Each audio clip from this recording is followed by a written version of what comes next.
What up, people? Coach V, New Breed Boxing.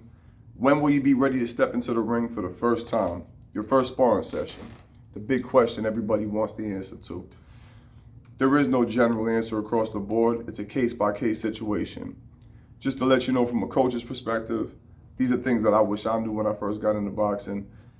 If you go into a gym and they let you spar the first day and you tell them you have no experience, hit the door. You're in the wrong place because they're going to get you hurt, if not that day, eventually, or severely discouraged. They're going to use you for a crash dummy. Unless you're just, in the gym where everybody sucks and you're just the best guy in there off the first day, then either way, you don't want to be there. Me personally, I would say that I got a little checklist of things I want you to be able to accomplish before you step into the ring. Number one, you've got to be in shape. You've got to have the stamina. So I want to see that you can train hard and do I have specific drills I like to do for endurance to kind of push and test the endurance. Then I do some reflex training, smack you around with some pool noodles. That's just my personal way of doing it, just to make sure that you're not looking away too much or blinking, because all the beginning mistakes, everybody makes the same mistakes in the beginning. They look away, they reach out, they turn their back sometimes. I mean, these are all things that are A, dangerous for you, and B, they're actually illegal. And as you're learning sparring, it's also important for you to learn the rules of the sport, which I'll be putting another video up soon about that as well. You want to be taught in sparring etiquette and the rules. You don't want to be doing whatever you want to do. I mean, that's the whole point of having a coach and being in the gym, is you want to get proper instruction on the whole big picture, not just how to whoop somebody's ass, but you want to know what the judges are looking for, what's legal and what's not legal, okay? All these things you should be briefed before you even have your first sparring session. And if you'd like to, get that information, go to usaboxing.org for the amateur boxing rules. If you're a new guy, look it up, read the book. It's good for you to see what the judges and the referees are looking for, what's frowned upon, stuff like that. It'll explain all that.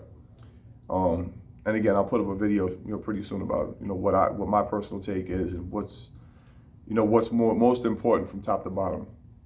So when you get into the gym, like I said, make sure you're in shape, first of all.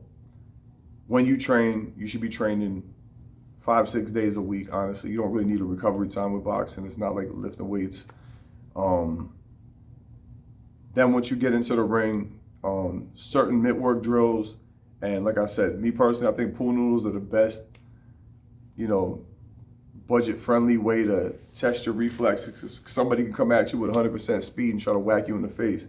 That'll inoculate your eyes as far as blinking and looking away and stuff like that. That'll kind of weed out that little reaction that you have. Those are the main things.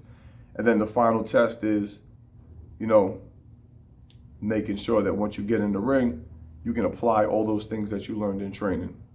Very simple, quick to the point. Didn't want to get too in detail right now because I got more videos coming up.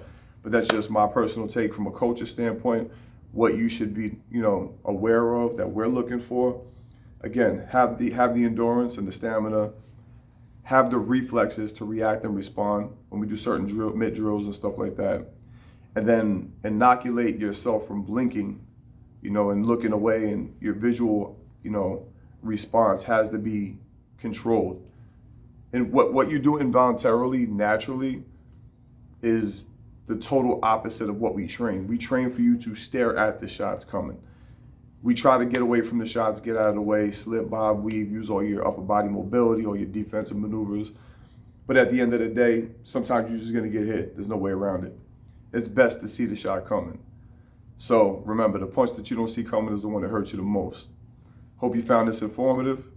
Like, subscribe, comment, go check out my Instagram, coach.v_. Till the next time, we out. Out.